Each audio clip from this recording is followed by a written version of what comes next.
السلام علیکم دوستو، میں ہوں سمیع اللہ خان اور آپ دیکھ رہے ہیں ٹریول فار لو۔ محبت کی تلاش کا یہ سفر جاری ہے اور محبت ہی میں بانٹتا ہوں۔ لیکن جہاں آج ہم جا رہے ہیں، آپ کو یہ جان کے حیرت ہوگی کہ وہ عقیدت مند لڑکیوں کے ختنے رکھتے ہیں جن کی عمر 5 سے 9 سال ہوتی ہے، اور ان میں سب سے زیادہ حافظ موجود ہے، حالانکہ ان کے فقہ کے بارے میں کہا جاتا ہے کہ ان میں حافظ نہیں ہے۔ اور افسوس کی بات یہ ہے کہ اسی فقہ کے لوگ ان کو مسلمان تسلیم نہیں کرتے۔ تیسری اہم بات کہ یہ لوگ اپنے عقائد چھپاتے ہیں، ہمیں آج تک کسی بھی مستند کتاب میں ان کے عقائد نہیں ملے۔ ہاں، سوشل میڈیا پہ بہت گند پھیلا ہوا ہے۔ میں انہیں مسلمان ہی تصور کروں گا کیونکہ میرے پاس اب تک ایسی کوئی معلومات نہیں ہے جو میں کفر کا فتویٰ تھوک کے حساب سے کسی پہ جڑ سکوں۔ دوستو، اب ہم وہاں پہنچ چکے ہیں جسے رنچھوڑ لائن کہا جاتا ہے، اور سامنے بوہرا کمیونٹی کے بزرگوں کے مزار ہیں۔ دوستو، بوہرا ایسا فرقہ ہے جس نے اسلام کے بطن سے جنم لیا، یا ایسا مسلک کہہ لیں جہاں لڑکیوں کے ختنے کرنے کا رواج ہے۔ یہ فقہ جعفریہ کی ایسی شاخ ہے جس میں قرآن کے حافظ سب سے زیادہ ہیں، اور افسوس یہ ہے کہ فقہ جعفریہ ہی کے لوگ ان کو مسلمان تسلیم نہیں کرتے۔ پاکستان اور ہندوستان کے بوہروں کو داؤدی بورے کہا جاتا ہے، اور ان کا مرکز بھارتی گجرات کے شہر سورت میں ہے۔ یہ سامنے والی بلڈنگ جس پہ امام حسین علیہ السلام کا ریڈ کلر کا فلیگ موجود ہے، آپ دیکھیں گے ابھی تھوڑی دیر تک کہ آپ کو میں اس کی دیواریں دکھا رہا ہوں، اور یہاں میں معلومات کے لیے جاؤں گا اور کال بھی کروں گا۔ اب آپ دیکھیے گا کھڑے، یہ اب دیکھیں جی، وہ ریڈ کلر کا فلیگ ہے، مجھے بہت پسند ہے، اور یہ مزدوروں کا بھی یہی فلیگ ہے مارکسزم میں۔ مسلمانوں کی طرز کی ہی ان کی دیکھیں، یہ عبادت گاہ ہے، گول گنبد ہے جس طرح عام مزاروں کا ہوتا ہے۔ تو یہاں آپ دیکھیں گے کہ میں جا کے کال کروں گا، لیکن مجھے معلومات کس حد تک ملتی ہے آپ کو ضرور بتاؤں گا۔ ان پر آوازیں کسنے والوں کو معلوم ہونا چاہیے کہ داؤدی بوروں کے دائی ہندوستان میں اتنے اہم گردانے جاتے ہیں کہ بھارت کے وزیر اعظم نریندر مودی ان سے ملاقات کر کے خراج عقیدت پیش کرتے ہیں۔ دیکھیں جی، کال کر لی ہے لیکن مجھے یہاں کوئی معلومات نہیں ملی۔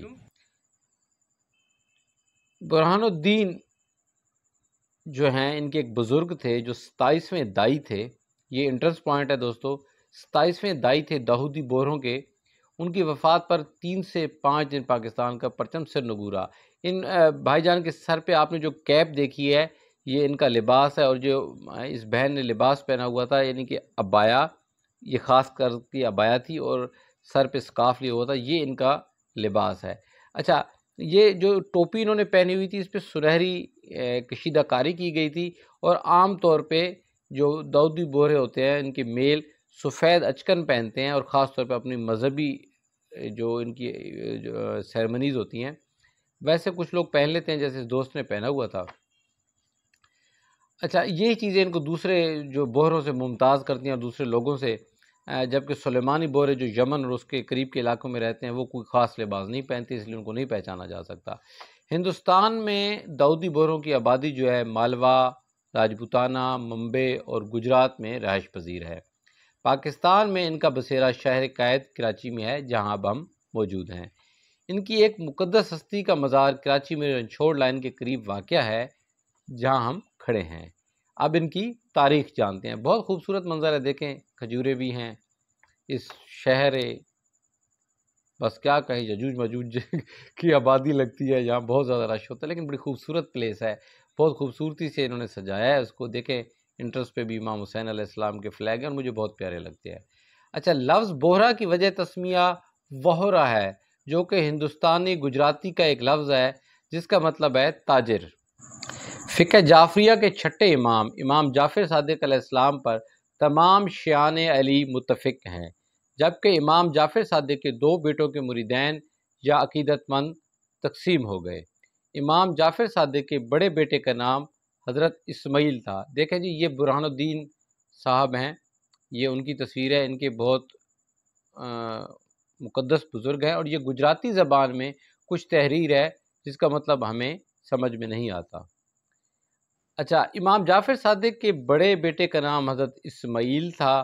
کچھ لوگوں نے انہیں امام جعفر صادق علیہ السلام کی زندگی میں ہی امامت کا وارث تسلیم کرنا شروع کر دیا تھا۔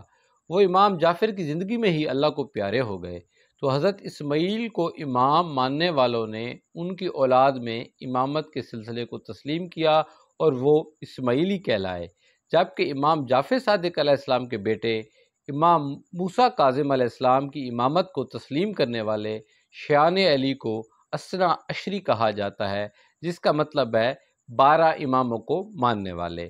اثنا عشری کے مطابق ان کے 12ویں امام کی ولادت ہو چکی ہے، لیکن وہ غائب ہیں۔ بوہری اسماعیلی شیعوں کے ایک گروہ مستعلی سے تعلق رکھتے ہیں، مستعلی کہہ لیں اس کو، جو کہ 11ویں صدی عیسوی میں اسماعیلی سلطنت کے وارثین کے مابین اختلافات کی وجہ سے وجود میں آئے۔ کہانی کچھ یوں ہے کہ اسماعیلی کئی صدیوں تک متحد رہے، تبھی ان کی طاقت اتنی بڑھی کہ مصر میں ان کی حکومت قائم ہو گئی، جسے تاریخ دولت فاطمیہ کے نام سے جانتی ہے۔ اس خلافت نے سائنس کی ترویج میں بھی اہم کردار ادا کیا، اور آج جن سائنسدانوں کے نام پر مسلمان فخر کرتے ہیں وہ انہی اسماعیلیوں کے زیر سایہ پروان چڑھے، جنہیں آج مسلمان متفقہ طور پر مسلمان نہیں سمجھتے۔ ہم بات کر رہے ہیں مستعلی گروہ کی۔ اس کا وجود ایسے قائم ہوا کہ فاطمی خلافت کے 8ویں خلیفہ مستنصر باللہ کے بعد اس کے صاحبزادوں میں اختلاف ہو گیا۔ ایک کا نام نزار تھا جبکہ دوسرے کا نام مستعلی تھا۔ ان کے مابین جنگ ہوئی جس سے شہزادہ مستعلی جیت گیا، لیکن ہارا ہوا نزار شہید تو ضرور ہوا، لیکن اس کے عقیدت مند اس قدر بڑھ چکے تھے کہ وہ دلوں کا بادشاہ بن گیا۔ بعض لوگوں نے کچھ اختلافات کی بنا پر ان کو حشیشین بھی کہا۔ اس کا قصہ بہت دلچسپ و عجیب و غریب ہے، وہ ہم کسی اگلے ولاگ میں آپ کو ضرور سنائیں گے۔ لیکن حشیشین کہلانے والے بعد میں آغا خانی کہلائے، اور یہی نام اب زبان زد عام ہے۔ اگر ہم حضرت اسماعیل کے پیروکاروں کی جانب نظر دوڑائیں تو آغا خانی ہمیں سب سے زیادہ تعداد میں نظر آتے ہیں۔ مستعلی تخت پر کچھ عرصہ ہی جلوہ افروز ہو سکا اور محض 28 برس کی عمر میں خالق حقیقی سے جا ملا۔ مستعلی کے بعد اس کا فرزند الامر بادشاہ بنا اور نزاریوں کے ہاتھوں اللہ کو پیارا ہوا، لیکن پھر اسلامی دنیا پر چھائی جنگوں نے فاطمی خلافت کا ہی خاتمہ کر دیا۔ دوستو، مجھے صحیح تو یاد نہیں، لیکن میں نے کہیں پڑھا ہے کہ فاطمی خلفاء کا چہرہ بھی درباریوں اور عقیدت مندوں سے ہمیشہ چھپا رہتا تھا۔ خلافت کے خاتمے کے بعد مستعلی گروہ نے کہا کہ ان کے امام الامر کا ایک فرزند تھا جسے انہوں نے نزاریوں سے بچانے کے لیے محفوظ مقام پر منتقل کر دیا تھا۔ اس شہزادے کا نام طیب تھا، جس کی نزل میں بعد ازاں وہی پوشیدہ سلسلہ امامت جاری رہا جس کی ایک جھلک آپ کو فاطمی بادشاہوں میں نظر آتی ہے، لیکن اب احتیاط بڑھ چکی تھی۔ یہ وہ وجوہات ہیں جن کی بنا پر یہ اب اپنے عقائد نہیں بتاتے۔ احتیاط کیا بڑھی تھی کہ وہ امام پوشیدہ ہو گئے تھے۔ یہ لوگ پھر مستعلی سے طیبی کہلائے جانے لگے، کیونکہ یہ امام الامر کے بیٹے طیب کی اولاد میں سے تھے اور ان کو مانتے تھے۔ ان کے نظریات یہ ہیں کہ ہمارے امام پردے میں ہے اور وہ محض اپنے دائیوں سے رابطے میں رہتے ہیں، جنہیں مقرر بھی وقت کا امام ہی کرتا ہے۔ مصر چھوڑ دینے کے بعد اس گروہ کے دائی افریقہ، ہندوستان اور عرب تک پھیل گئے۔ ہندوستان میں ان کا مرکز بھارتی ریاست گجرات کا شہر سورت بنا۔ عرب میں یمن اور افریقہ میں الجزائر سمیت مختلف علاقوں تک دعوت طیبی جا پہنچی۔ بوہری فرقوں کا وجود اس وقت سامنے آیا جب ان کے 26ویں امام داؤد بن عجب شاہ نے محمد کے خدا کو اپنی جان دے دی۔ تب ہندوستان میں نجم الدین کے پوتے برہان الدین قطب شاہ نے دائی ہونے کا اعلان کیا اور یہ ہندوستانی طیبوں کے 27ویں راہبر قرار پائے۔ دوسری جانب عرب کے علاقہ یمن میں دعوت طیبی کی ایک برگزیدہ ہستی سلیمان بن حسن نے دائی ہونے کا اعلان کر دیا۔ یوں اس کے عقیدت مند سلیمانی بوہرے کہلائے اور ہندوستان میں رہنے والے داؤدی بوہرے۔ کچھ عرصہ قبل ہندوستان میں داؤدی بوہروں نے اپنے سے جدا ہونے والے ایک ذیلی گروہ علوی بوہروں کی قبر کی تحقیق کی، ان قبروں کو یعنی کہ شہید کرنے کی کوشش کی، جسے بعد میں داؤدی بوہروں کے بزرگوں نے مرمت کروانے کا بیڑا اٹھایا اور صلح کروا دی، لیکن یہ مسائل ابھی تک چل رہے ہیں۔ اچھا، وہاں ایک اور چیز اور بھی چل رہی ہے کہ ختنے کے مسائل کے متعلق جو ہیں بہت سارے اختلافات پائے جاتے ہیں۔ ان کے میرے خیال میں صاحبزادے کہتے ہیں کہ نہیں ہونے چاہیے ختنے، اور جو اب دائی ہیں یا ان کے خاص جانشین ہیں وہ کہتے ہیں ہونے چاہیے۔ اچھا، یہ کرتا کون ہے ختنے؟ یہ ایک بزرگ خاتون کرتی ہے 5 سے 9 سال کی عمر کی بچیوں کے، اور وہ بزرگ خاتون وہ ہوتی ہے جس نے مکہ، مدینہ اور کربلا کی زیارت کی ہوئی ہوتی ہے اور سیدہ فاطمہ الزہرا کے مزار مبارک کو چوما ہوتا ہے، روضہ مبارک کو۔ لیکن یہ بات آپ کو بتاتا چلوں، یہ بات میں نے سوشل میڈیا سے سنی ہے، اس کی میرے پاس کوئی مستند چیز نہیں ہے۔ کوئی بھی داؤدی بوہرا یا سلیمانی بوہرا یا علوی بوہرا اگر اس کی تردید کرنا چاہتا ہے تو میں اسے پبلش کرنے کے لیے تیار ہوں۔ ظاہر ہے اگر میری معلومات غلط ہوگی تو میں ان سے معافی بھی مانگوں گا۔ اچھا، اس مسلک کا دعویٰ ہے جو داؤدی بوہرے ہیں کہ اب بھی ان کے دائی امام کے حکم پر مقرر ہوتے ہیں۔ میں نے کراچی میں بوہرا پیر کے دربار پر معلومات چاہیے ہوگی، معلومات لینا چاہیں، لیکن مجھے تھوڑی معلومات چاہیے ہوگی۔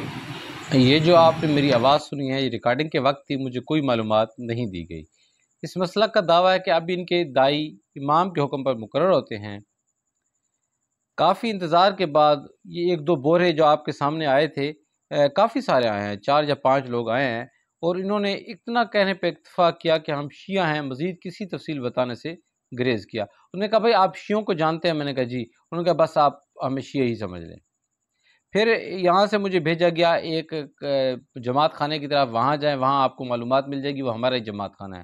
میں وہاں گیا، سامنے سے جو 2 بہنیں نکلی، انہوں نے بڑا یعنی کہ پریشان ہو گئے مجھے دیکھ کے، تو انہوں نے مجھے ایک اور جانب سینڈ کر دیا کہ آپ وہاں جائیں، یہاں معلومات نہیں ملے گی کہ یہ عورتوں کا جماعت خانہ ہے۔ میں وہاں گیا تو وہ اہل سنت کا جماعت خانہ نکلا۔ اچھا، ان کا جو سوشل میڈیا پہ بہت سارے میں نے ولاگ سنے اور سب میں ایک ہی چیز سامنے آئی ہے کہ یہ کسی مصلحت کے تحت اپنے عقائد مخفی رکھتے ہیں۔ ظاہر ہے اہل بیت پہ بہت زیادہ مظالم ہوئے ہیں تاریخ میں۔ سوشل میڈیا پہ ہر جگہ ایک ہی بات نظر آئی ہے کہ ان کے دائی خود کو شریعت کی ترمیم و تنسیخ کا حق سمجھتے ہیں، کہ وہ اسے شریعت کی ترمیم و تنسیخ کا ان کے دائی کہتے ہیں ہمیں حق حاصل ہے۔ اب یہ بات کس حد تک درست ہے کوئی بوہرا دوست کمنٹ سیکشن میں ہی بتا سکتا ہے۔